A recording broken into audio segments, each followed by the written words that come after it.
한국복음서원은 미국 복음주의 출판사 협의회인 ECPA의 정회원이자 투표권 행사 멤버인 LSM에서 출간한 영적 서적들을 번역, 출판하고 있습니다.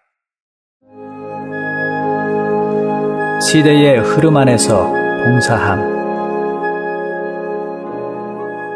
제1장 시대의 흐름을 따르고 동일한 이상 안에서 교회를 인도함. 시로 서로 화답하고 가르치고 권면함. 에베소서 5장 18절과 19절은 영 안에서 충만해지십시오. 시와 찬송과 영적인 노래로 서로 화답하고 여러분의 마음으로 주님께 노래하고 시를 읊으며 라고 말합니다. 이 구절들은 영 안에서 충만해지는 것과 서로 화답하고 노래하고 시를 읊는 것에 대하여 말합니다. 헬라어 문법 구조에서 보면 이것은 결코 두 가지 분리된 것을 말하는 것이 아니라 동일한 한 가지 일의 두 방면을 말하는 것입니다.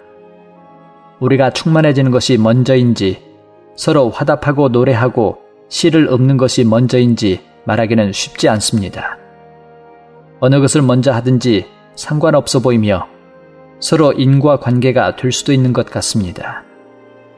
한 면으로 당신이 영 안에서 충만해질 때 자연스럽게 시와 찬송과 영적인 노래가 솟아나서 하나님을 찬미할 수 있는데 시는 긴 것이고 찬송은 길지도 않고 짧지도 않은 것이며 영적인 노래는 짧은 것입니다.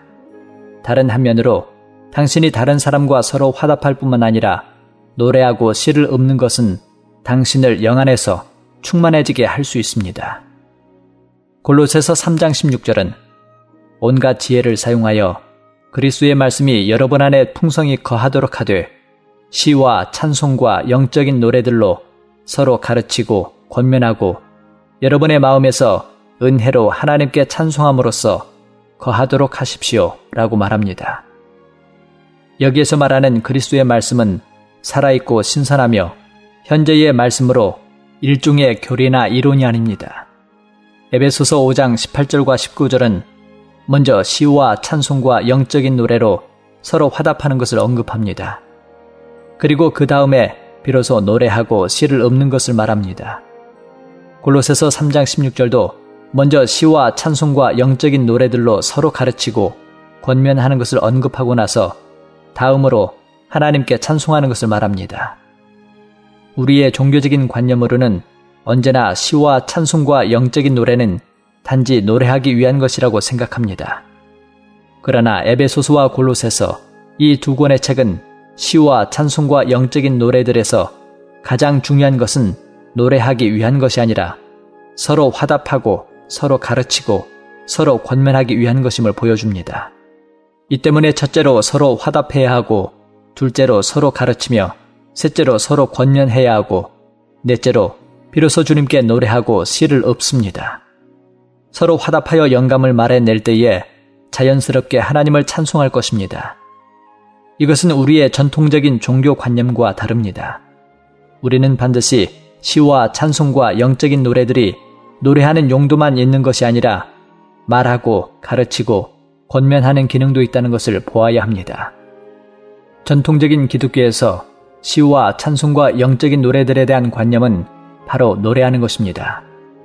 노래는 음악과 관련이 있기 때문에 그들은 음악을 아주 깊이 있게 연구할 뿐 아니라 대부분 규모가 있는 예배당에는 모두 찬송을 인도하는 전문가가 있습니다. 이 이외에 그들은 찬송가를 부를 때도 영감을 중시하지 않고 오로지 곡조의 아름다움과 빠르기와 높낮이, 운율을 중시합니다.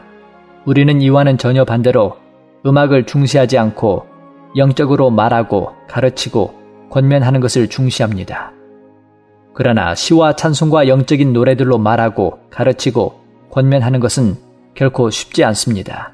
왜냐하면 사람들이 영적인 일을 할 때 늘 수학 문제를 푸는 것처럼 머리를 사용하기 때문입니다. 그러므로 우리가 반드시 많은 사람의 주의를 일깨워서 시와 찬송과 영적인 노래들로 서로 화답할 때 계속 생각 속에 빠지지 않게 되며 지성소에 들어가서 은혜의 보좌를 만질 수 있다는 것을 알려주어야 합니다. 합당하지 않게 말씀을 전하는 것은 사람으로 생각에 빠지게 하지만 시와 찬송과 영적인 노래들로 서로 화답하는 것은 사람을 지성수로 이끌 수 있습니다. 성경은 우리에게 지성수에 들어가는 것이 곧 우리의 영 안으로 돌아오는 것임을 계시합니다. 지성수는 셋째 하늘에 있지만 이제 주님은 셋째 하늘에 거하실 뿐만 아니라 우리의 영 안에도 거하십니다. 우리의 영이 바로 지성소이며 하늘과 연결되어 있습니다. 지성소 안에 주님의 보좌가 있습니다.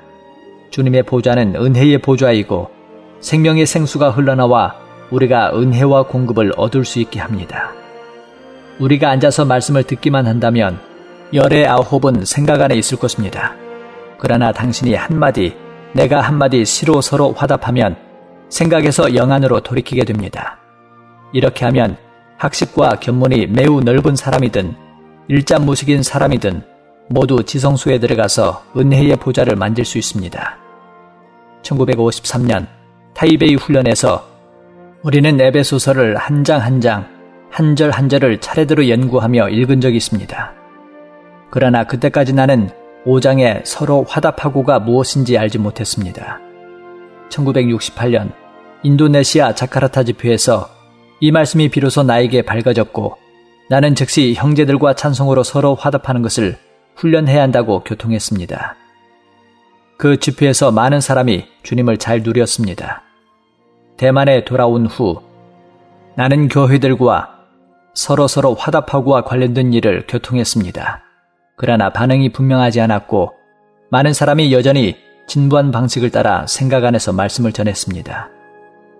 일찍이 구링의 훈련에서 워치만이 형제님은 사람들이 전하는 말씀이 머리에서 나온 것이면 사람들의 머리만 만질 수 있고 영에서 나온 것만이 사람의 영을 만질 수 있다고 거듭 강조했었습니다.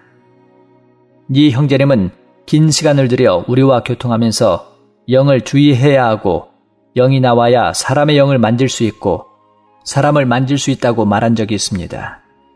동역자 형제들도 말할 때 영이 흘러나가야 한다는 것을 주의하지만 열의 아홉은 모두 생각에서만 맴돌았고 영은 전혀 흘러나가지 않았습니다.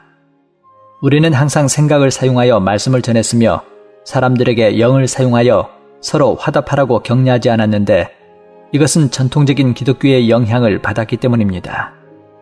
영을 흘려 보낼 수 있는 가장 쉬운 길은 시로 서로 화답하는 것입니다. 우리가 서로 화답하는 것에 숙달된다면 어떤 찬송을 부르든지 모두 우리에게 가장 큰 감동을 줄 것입니다. 그러므로 우리가 찬송을 선곡할 때 낡은 체험을 따라서는 안 되며 시의적절해야 합니다. 마치 겨울에는 겨울옷을 골라서 입고 여름에는 여름옷을 골라 입어야 하는 것과 같습니다. 교회 안에서 말할 때는 그 말이 시의적절해야 할 뿐 아니라 대상도 주의해야 합니다. 어떤 말들은 아버지가 말할 때는 합당하지만 어머니가 말할 때는 합당하지 않습니다. 어떤 말들은 어머니는 할 수 있지만 누나는 해서는 안 됩니다. 그러므로 체험만으로 교회를 인도해서는 안 됩니다. 한 면으로 체험이 없이는 인도할 수 없고 다른 한 면으로 인도할 때에 체험만을 사용해서는 안 됩니다. 마치 체험이 없이는 학생을 가르칠 수 없지만 체험만을 의지해서는 안 되는 것과 같습니다. 그러나 잘 해내지 못했다고 실망해서는 안 되며 모든 것이 하나님의 손안에 있으므로 그분은 우리가 기독교의 영향에서 벗어나 새롭게 개선되도록 도우실 수 있습니다. 사람이 우리에게 주는 도움이 한편으로 유익이 있지만 한편으로 유익이 없다고 말할 수 있습니다. 왜냐하면 합당하지 않은 도움은 허무는 것이기 때문에 좋은 재료도 쓸모없게 만들 수 있습니다. 기독교는 우리에게 성경과 주 예수님을 전해주었지만 전통의 독서도 가져와 우리가 그리스도를 체험하는 것을 손상시켰습니다. 나는 기독교에서 태어나고 기독교에서 자라서 기독교의 도움을 아주 많이 받았다고 말할 수 있지만 받은 피해도 매우 깊습니다. 오늘에 이르러 나는 비록 간신히 그 영향에서 벗어났지만 완전히 벗어나는 것이 참으로 쉽지 않다는 것을 인정하지 않을 수 없습니다.